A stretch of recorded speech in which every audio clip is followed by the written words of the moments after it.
station, Manx Radio. Moramai, good morning. This is Judith Lay welcoming you to Manx Radio and to the podcast of this week's edition of At Your Service.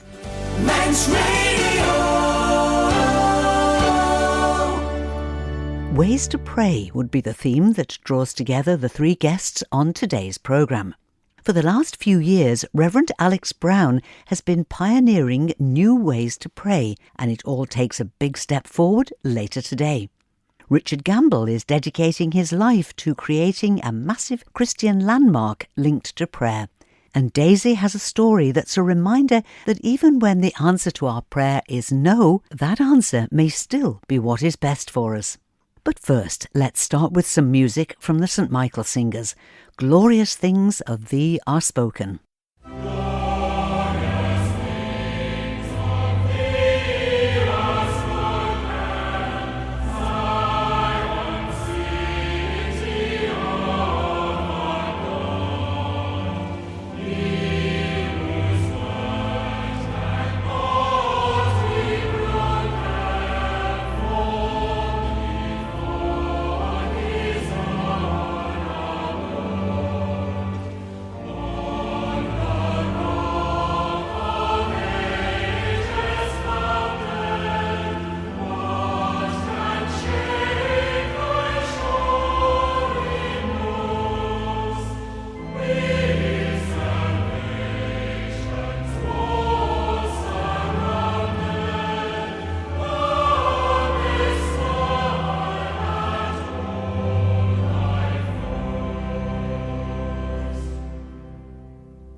The St Michael Singers with John Newton's words, "Glorious things of thee are spoken."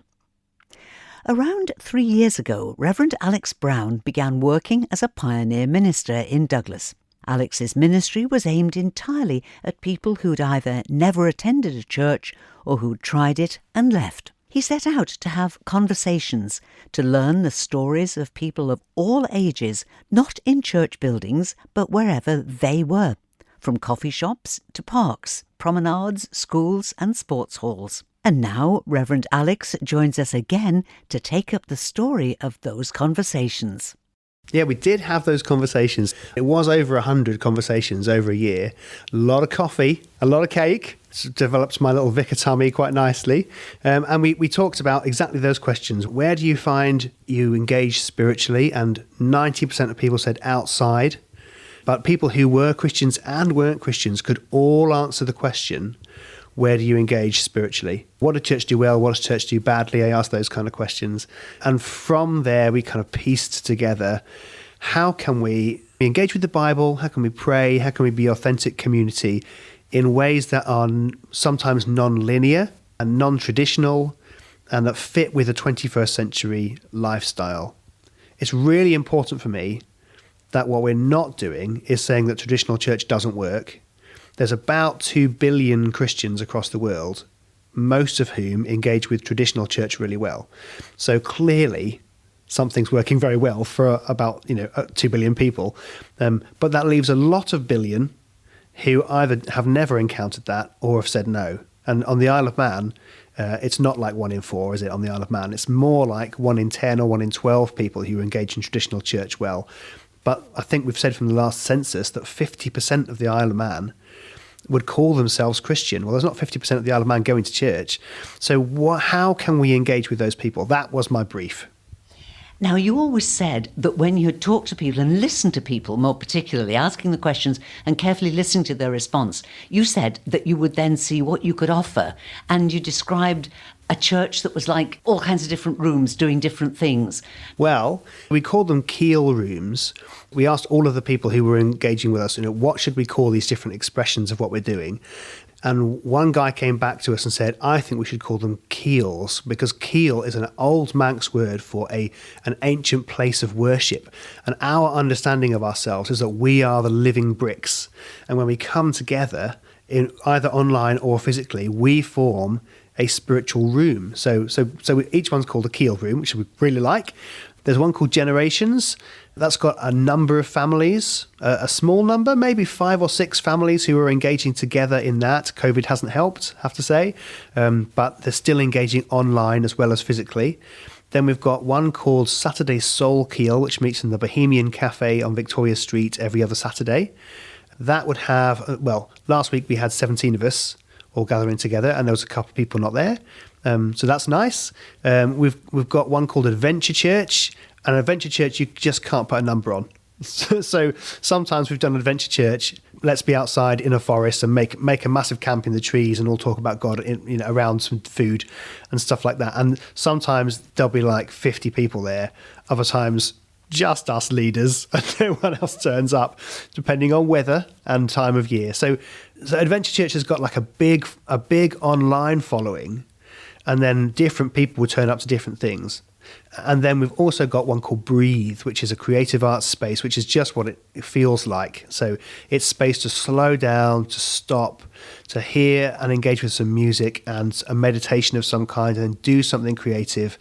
And it's all about the relationships and the discussion that happens. And I think there's about 30 involved in that. So it's like we've got 4 different transient congregations, some of whom have got some crossover between the different things. But the idea of the church really is that you find where you fit and you go there. So you really have truly done what you said that you would do at the outset of this pioneer ministry. So what is the significance of the commissioning that's going to take place in Nobles Park? The bishop is going to lead it. It's at 3:00 this afternoon. What's the significance of that, Alex? I'm glad you asked. So coming up to this point, what we've been doing has been an experiment, really. We've been given some time very graciously. All of my time has been given to it for the last couple of years, so that I can see if it's going to work. And the bishop and the leadership team have now decided, yes, it is working. And because we've got a lot of people now who would say, Pioneer is my church. So it's not like I go somewhere else and Pioneer's like a top-up. Some people have never been to church. Some people haven't been to church for years. And they are now calling what we're doing their primary way of expressing their worship. So that gives us legitimacy as a real church. So the bishop has signed what's called a bishop's mission order, which means that we are now legally a church entity. So that's what this is about. The bishop is going to formally commission us. He's going to pray for us. We're going to celebrate where we have been and look to where we could be. Is it open to everybody, the commissioning this afternoon? Oh, yes. And there'll be cake. So it's 3:00 at the bandstand in Nobles Park. If by any chance it's tipping down with rain, which it may well be, we've got the community room at the Talk of the Town. So that's where all the cakes will be anyway. So go there. Excellent. And then if people want to find out more, if the people say, yeah, that sounds like me, is the website the best place to go? Yeah, everything. You can see everything from the website. Our Facebook page is on there. How to contact me. You can email me there. You can get my WhatsApp number on there. So the website is pioneer.im. So www.pioneer.im. And you can contact us in any way you want to through there. Alex, have a great time this afternoon. Thank you very much for talking to us this morning. Thank you very much. Abba, Father, let me be yours and yours alone. Make my will forever be evermore yours.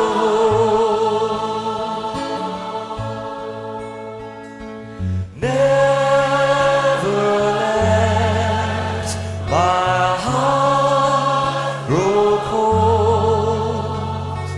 Never let me go. Abba, Father, let me be yours and yours alone.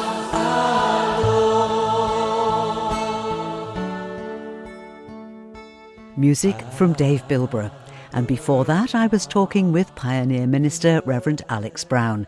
And looking at the forecast for this afternoon, I think his commissioning probably will be indoors in the community room in the Talk of the Town in Nobles Park.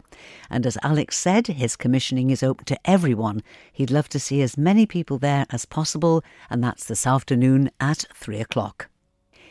In a couple of years' time, there'll be an extraordinary piece of artwork rising up across the landscape in the Midlands, in a spot that's close to existing major traffic routes where around 500,000 people will see it every week.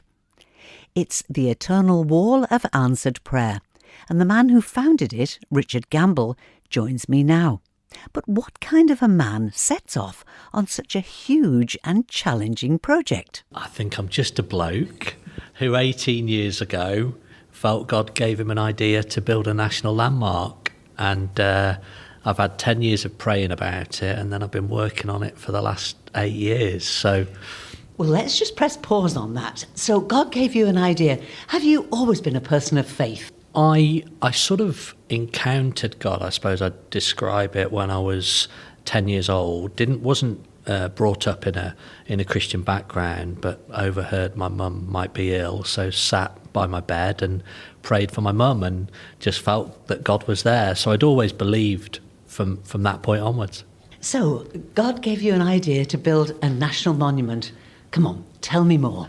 So we are going to build on the edges of Birmingham a giant infinity loop.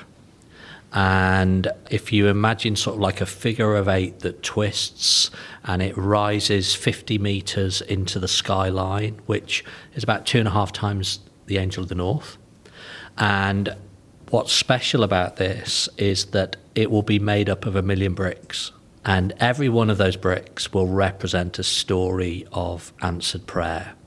So people will be able to come and visit, and then using technology, they'll be able to point their phone at any one of the bricks, and then their phone will light up and it will tell them the story of prayer that that brick represents.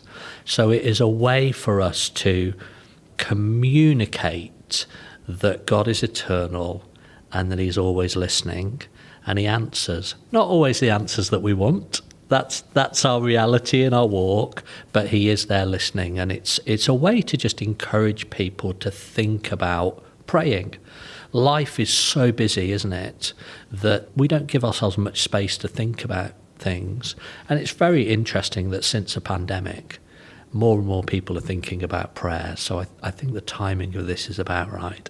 How are you going to get those stories?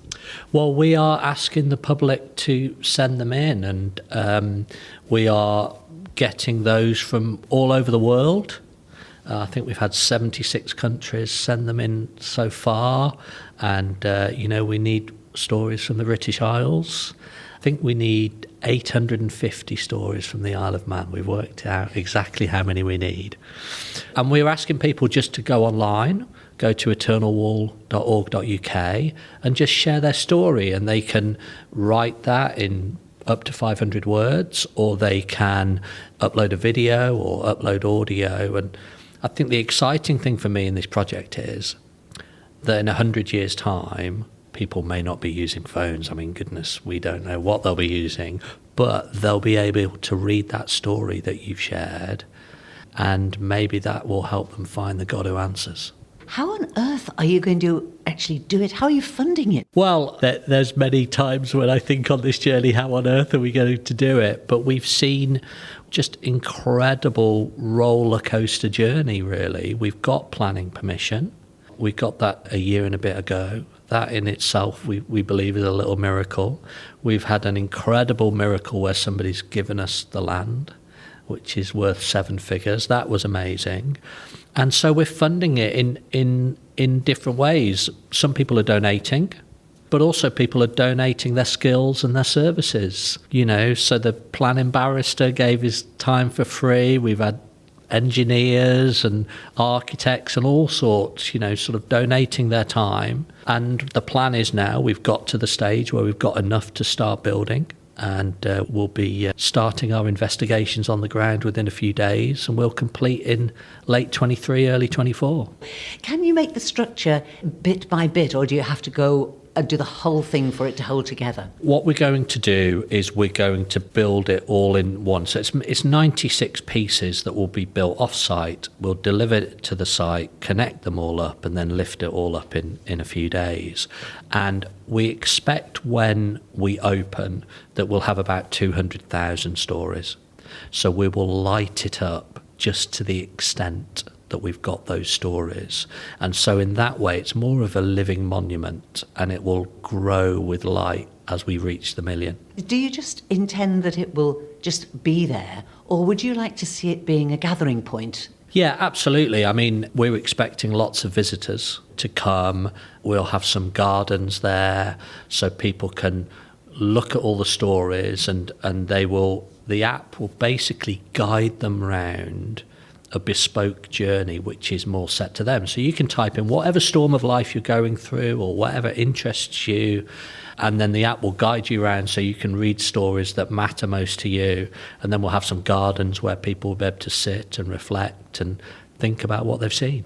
It's really interesting that you can have a bespoke journey around it, because we all come to prayer with a different need. So the idea of a bespoke prayer journey makes it quite special in itself, doesn't it? Yeah, and some of the stories are instant. We had one lady who was a single mother, and she was praying for food for her family, and she was going through the Lord's Prayer, and she got to the bit, give us this day our daily bread, and she said bread, and the doorbell went, and there was a guy from a supermarket saying that a delivery had been cancelled next door. Did she want this food for free? So some of them are immediate. Some of them people have prayed for decades until they felt God answer. And some of them, the stories are fascinating and inspiring in a different way. People have prayed, but they've lost what what they thought God could help them with, but their journey of understanding who God was is what they've come out with at the end of the story. So we don't want to sort of paint the picture that every time you pray to God, he says yes. We want to give a whole range of experience and try and explain to people that, you know, God is there and he wants to have that relationship with us. And it does, as you said at the beginning of this conversation, refocus on prayer. Now, I've got to ask you, your own prayer life, what's it done for your own prayer life? Working on this, as you must be doing all the time, have you felt a change in your own prayer life? Yeah, a massive change, because what we're trying to do, I think, is impossible, or at least, you know, it's been difficult and improbable at times.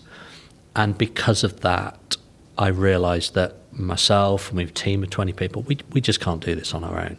So we have to depend on God. And so what that has meant is that I give more time to praying than ever before. And because I don't really have any options. That's the only thing I can do. And, you know, we will have a list of incredible stories to share when this is built of different things that God has done to help us along our way. Just remind me, please, of the web address so that people can go and look more about this, because I certainly want to look more about it, and I'm sure people will. eternalwall.org.uk. Richard Gamble was talking about the eternal wall of answered prayer that he's creating in the Midlands. And I'd encourage you to take a look at the website, eternalwall.org.uk, for pictures, a timeline and lots more information, including the section where, as Richard explained, you're welcome to add your story. Daisy added her story, a story of answered prayer when the answer was no. Hi, I'm Daisy and this is my story of answered prayer. So I was studying at university to become a paramedic. I'd just finished my first year, and on the surface my life was really perfect. I had lots of friends, I'd found a really good church at uni, and I was just loving the uni lifestyle. And then one morning I woke up and I was really confused, my head really hurt, and I was a little bit scared, and the whole day was a bit of a blur. But next thing I know, I was in the hospital, waking up to doctors telling me that I'd had a seizure. And I didn't really know what this meant, so I prayed for clarity. I asked God to tell me why this was happening, so that I had a diagnosis with something. And then after a few weeks of tests and appointments with my neurologist, I was diagnosed with epilepsy. God answered my prayer of asking him for clarity. This diagnosis was really devastating for me. It meant that I had to drop out of university because I couldn't be a paramedic anymore, so I lost my identity and my purpose. It also meant that I couldn't drive anymore, so I lost my freedom. And I just prayed to God and I asked him to heal me if it was his will. I also asked him to give me clarity as to why this was going on. I didn't understand why me, why was I diagnosed with epilepsy? Over the following weeks, I carried on having seizures, and God said no to my prayer of healing. He still answered, but his answer was a no. And that's okay. I learnt what my priorities were in life, that I didn't prioritise a job or a career or having money, but I prioritised having a relationship with him, and that was what was important. I learnt from this answer to prayer that God is in control, and I'm not in control of my life, but he is. A Bible verse that really encouraged me at this time was, "In this world you will have trouble, but take heart, I have overcome the world."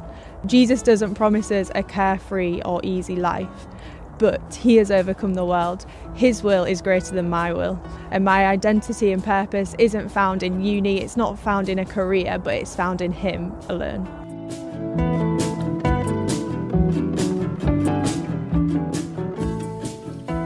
Thank you to my guests today, Pioneer Minister Reverend Alex Brown in Douglas and Richard Gamble, founder of the Eternal Wall of Answered Prayer.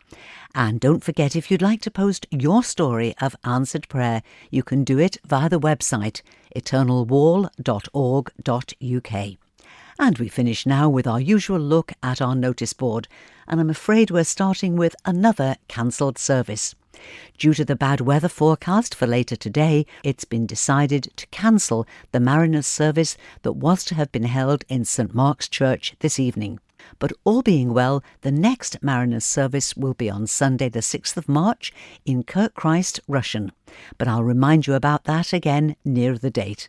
But no Mariners service tonight in St Mark's. On Tuesday this week, there's a coffee morning in Port St Mary Methodist Church from 10 until 11:30. And on Thursday, it's time for tea at 3. Afternoon tea in the lounge in Balagary Chapel. It's on Thursday afternoon at 3 o'clock. There's a coffee morning in St Thomas's in Finch Road, here in the heart of Douglas, every Friday from 10:30. And this Friday evening, St Thomas's Church young people and friends are presenting a fashion show. It's in the church this Friday, 25th of February, and it starts at 7 o'clock. Outfits shown on the catwalk will be purchased at local charity shops.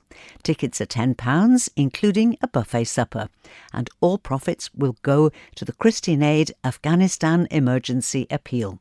The compere for the evening is Christine Sutcliffe.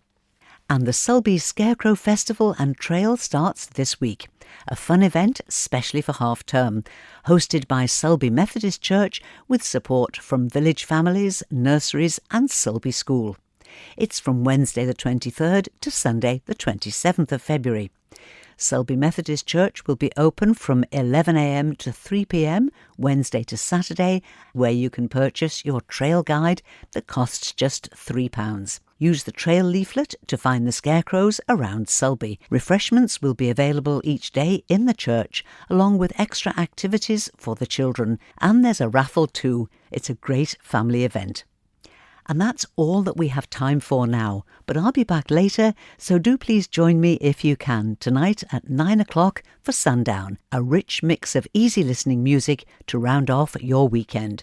And do please email me if you've got items for the notice board. My email is judithlay@manxradio.com. So till whenever we meet again, this is Judith saying thank you for listening, and I wish you and those you love a blessed and peaceful week. And a very good morning. May my will forever be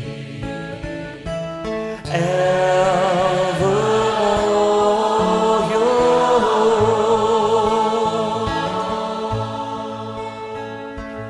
never let my heart grow cold.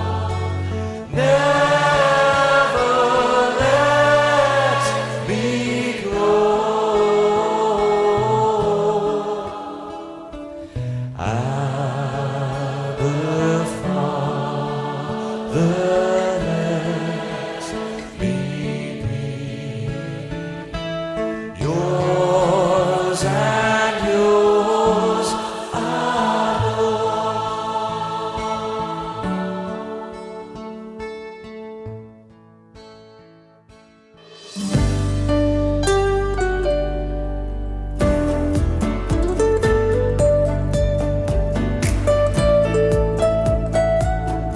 Manx Radio.